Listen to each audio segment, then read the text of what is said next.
Salam sejahtera, perkenalkan nama saya Jevanya Graciana Saragi dengan NIM 11S23050 dari Prodi S1 Informatika Angkatan 2023. Pada saat ini saya akan memberikan presentasi tentang praktikum kedua untuk mata kuliah PBO yaitu pemrograman berorientasi objek. Jadi di sini untuk studi kasus yang pertama itu untuk palindrom. Jadi di sini dia dimulai dengan menginisialisasi scanner, di mana kita buat objek yang namanya scanner yang digunakan untuk baca input dari pengguna. Kemudian nanti programnya itu dia akan meminta pengguna untuk masukkan jumlah, yaitu jumlah elemen array yang akan dimasukkan. Jadi ini untuk menentukan berapa banyak nanti isi si array itu.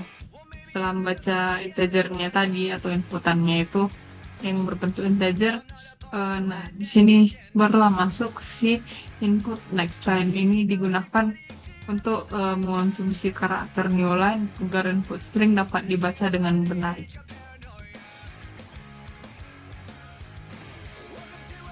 Habis itu program menginisialisasi array yang namanya CR dengan panjang jumlah. Kemudian dia akan melakukan loop for, di mana itu pengguna diminta untuk masukkan string ke dalam array. Dan kemudian di sini, jadi di sini program itu menginisialisasi beberapa struktur data yang digunakan untuk menyimpan informasi tentang si palindrom tadi. Jadi di sini ada palindrom map. Ini palindrom map ini untuk peta yang menyimpan gabungan string, palindrom, dan indeks pasangan string. Dan di sini di output list ini daftar untuk menyimpan semua string yang terbentuk dari gabungan dan merupakan palindrom. Sementara di palindable ini untuk memastikan bahwa tidak ada palindrom yang dicetak lebih dari sekali. Dan yang terakhir yang urutan ini variabel untuk memberi nomor urut pada hasil yang akan ditampilkan. Kemudian nanti di sini di include close ini, jadi ini menutup scanner setelah inputnya itu selesai dibaca.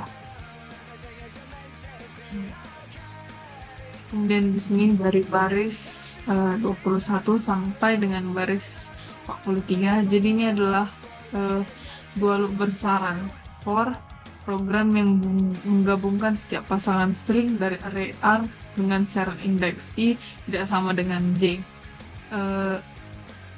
Untuk memastikan tidak menggabungkan string yang sama. Jadi gabungan di sini yang pertama ini, gabungan ini adalah hasil penggabungan string dari indeks I dan J. Kemudian reverse ini adalah string yang merupakan hasil pembalikan dari gabungan. Nah, jika string gabungan sama dengan reverse tadi, maka string tersebut adalah palindrom. Jadi untuk memeriksa apakah string itu palindrom atau enggak. Kemudian pada indeks pair ini dia menyimpan pasangan indeks yaitu I, J untuk menunjukkan dari mana palindrom ini terbentuk. Jika gabungan sudah ada dalam palindable, yaitu palindrom yang sama sudah ditemukan sebelumnya, program akan menghapus string tersebut dari output list agar tidak tercetak dua kali. Jadi untuk menghindari yang namanya ada output yang double atau sama. Jika tidak, nanti palindromnya ditambahkan ke si palindable dan palindrom map untuk dicetak nanti. Kemudian di sini dari 45 sampai baris 63 ini, jadi sampai ke baris 57 ini, jadi ini program ini untuk melakukan pengecekan apakah ada palindrom yang valid di dalam output list. Jika ada variabel palindrom exist diatur menjadi true dan program mencetak daftar palindrom hanya sekali. Setiap palindrom yang tidak null atau belum dihapus karena dia double, jadi dia ada akan dicetak dengan format nomor urut, pasangan indeks, dan palindrom itu sendiri. Nah, ini yang terakhir yang 59, baris 59 sampai 63 itu ini untuk jika tidak ada palindrom yang ditemukan, program akan mencetak tidak terdapat palindrom. Sekian penjelasannya. Berikut saya akan menunjukkan demo programnya.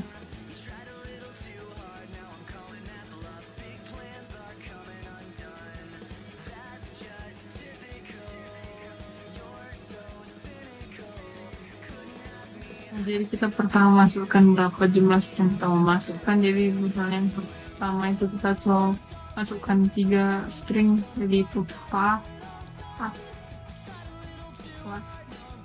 Nah, jadi dia akan menghasilkan output ini daftar palindrom titik 2. Jadi yang pertama itu 01 itu pa up, dan yang kedua itu cuma 0 itu apa. Karena lah di sini tidak bisa digabung untuk menghasilkan palindrom, jadi dia gak ada, jadi hasilnya hanya 2 palindrom. Kemudian di sini pada SK2 itu jadi pertama baris ini untuk menginisialisasi si scannernya lagi yang digunakan untuk membaca input dari pengguna. Kemudian nanti program akan meminta pengguna untuk menentukan berapa bilangan n yang menunjukkan jumlah elemen dalam array, yang berarti berapa kali pengguna yang memasukkan jarak untuk bergerak di 4 arah. Itu bentuknya seperti ini.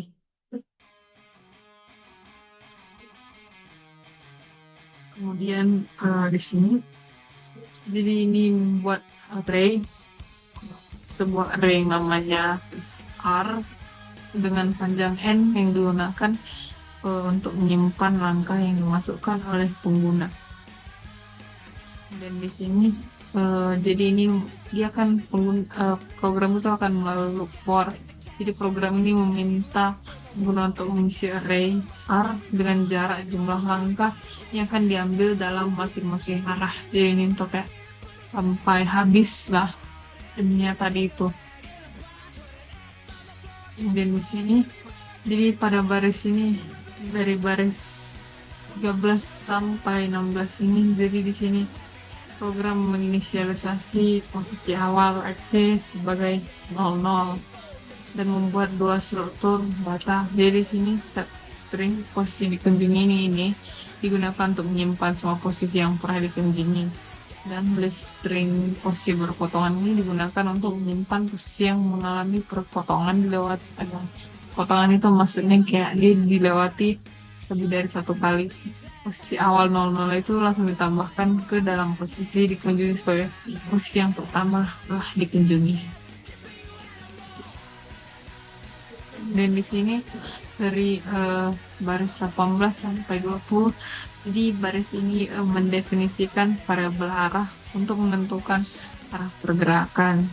0 itu untuk ke atas, 1 ke kanan, 2 bawah, 3 kiri. Jadi dx dan d adalah 2 array yang digunakan untuk menentukan perubahan koordinat saat bergerak. Dx ini mempengaruhi perubahan pada sumbu x, dan d ini mempengaruhi perubahan pada sumbu y. Ini Boolean is first intersection at origin sama dengan true ini. Jadi variabel ini digunakan untuk menandai apakah titik perpotongan pertama terjadi di posisi awal 0 dan mengabaikan perpotongan pertama tersebut. Dan di sini dari baris 24 sampai dengan baris 45, jadi ini loop pertama for in i sama dengan 0, ini lebih kecil dari r length. Di plus ini digunakan untuk mengulangi pergerakan sebanyak n kali sesuai jumlah elemen dalam array. Baru kemudian untuk keduanya itu for in langkah sama dengan 0, langkah lebih kecil daripada ri, langkah plus ini. Jadi ini digunakan untuk bergerak sejumlah langkah yang ditentukan pada elemen array tadi. Koordinat x dan y diperbarui sesuai arah saat ini ditentukan oleh arah dx dan dy. Jadi setiap kali posisi baru dihitung, program akan ngecek apakah posisi tersebut telah pernah dikunjungi. Di sini posisi dikunjungi contains nomor posisi start. Kalau posisi tersebut adalah posisi awal dan ini adalah potongan pertama, program akan mengabaikannya dengan continue. Jika posisi tersebut bukan perpotongan pertama, di titik awal program menambahkan posisi itu ke posisi berpotongan jika belum ada di sana. Jika belum pernah dikunjungi, posisi tersebut ditambahkan ke posisi dikunjungi. Nah, selesai. Setelah menyelesaikan langkah pada arah tertentu, arah diubah dengan arah tambah 1 Modulo 4 yang memastikan pergerakan dilakukan secara berurutan atas, kanan, bawah, kiri secara yang telah ditentukan. Oke. Dan ini, jadi setelah semua pergerakan selesai, posisi terakhir X dan Y itu akan ditampilkan dengan ini, sistem print line posisi terakhir. Kemudian di bawahnya baris pahlawan sampai di 51 ini, jadi posisi-posisi yang mengalami perpotongan sama pergerakan ditampilkan satu persatu menggunakan loop for. Jadi untuk menampilkannya ke si pengguna. Dan yang terakhir, program akan menutup scannernya. Berikut saya akan memberikan demo dari program tersebut.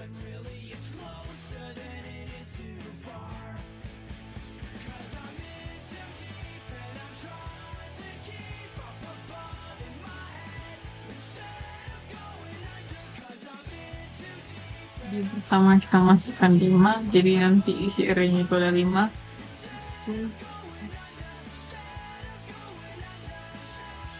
Jadi nanti programnya akan melakukan perhitungan sesuai ini, dan dia akan menampilkan outputnya itu posisi terakhir 1,2 dan posisi perkembangan itu 1,1 dengan menggunakan logika ini tadi.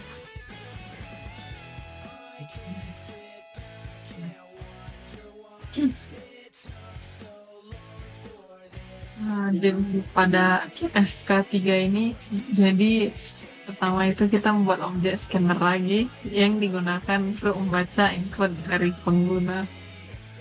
Kemudian di sini, jadi program meminta pengguna untuk memasukkan bilangan n yang menunjukkan jumlah elemen dalam array string yang akan dimasukkan. Setelah habis itu kan, setelah dia membaca integer, scanner next line itu digunakan untuk mengonsumsi karakter mulai yang tersisa sehingga input string bisa dibaca dengan benar. Kemudian di sini array R dengan panjang n diinisialisasi untuk menampung string yang dimasukkan oleh pengguna. Program menggunakan loop for untuk minta pengguna masukkan n string secara berurutan dan menyimpan di dalam array R. Dan terakhir, setelah itu, setelah inputnya selesai dibaca, scanner ditutup.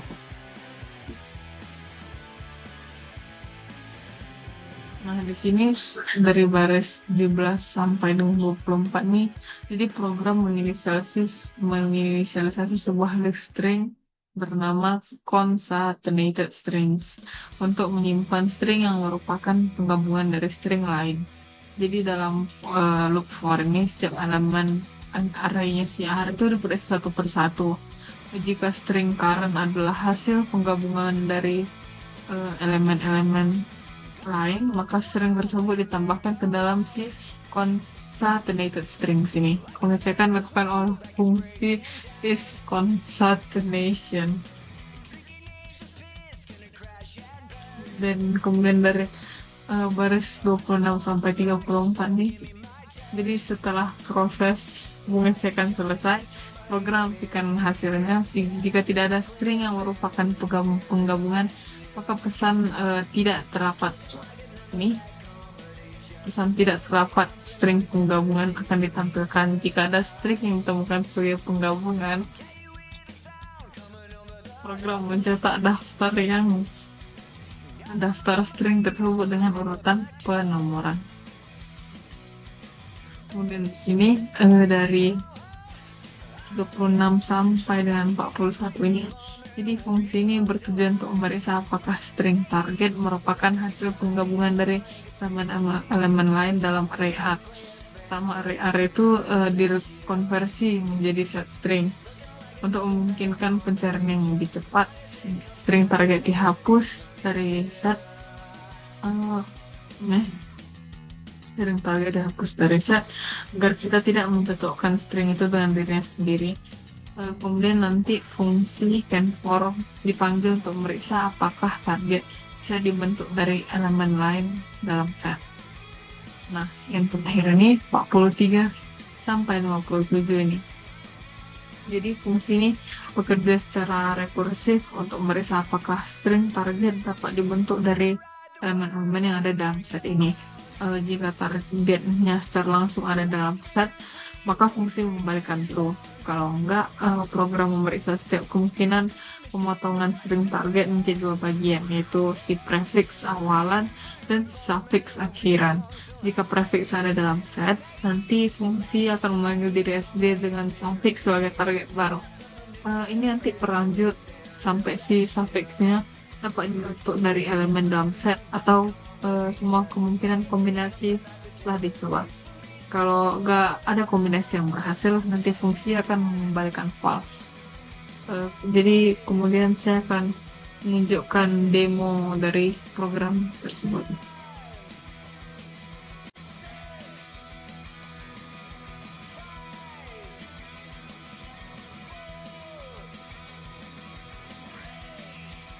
Jadi kita masukkan 5 belajar. Oke, bukan.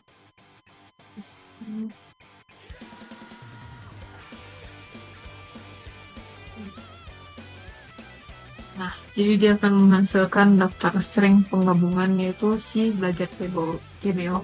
Beda sama pas kita buat kayak gini.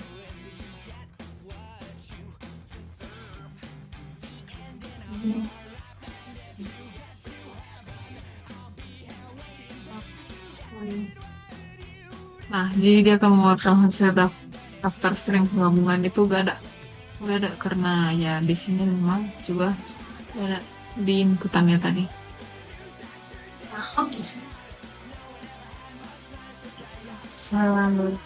Sekian dari presentasi saya. Apabila ada salah kata atau kekurangan, mohon dimaafkan. Atas waktu dan perhatiannya saya ucapkan terima kasih.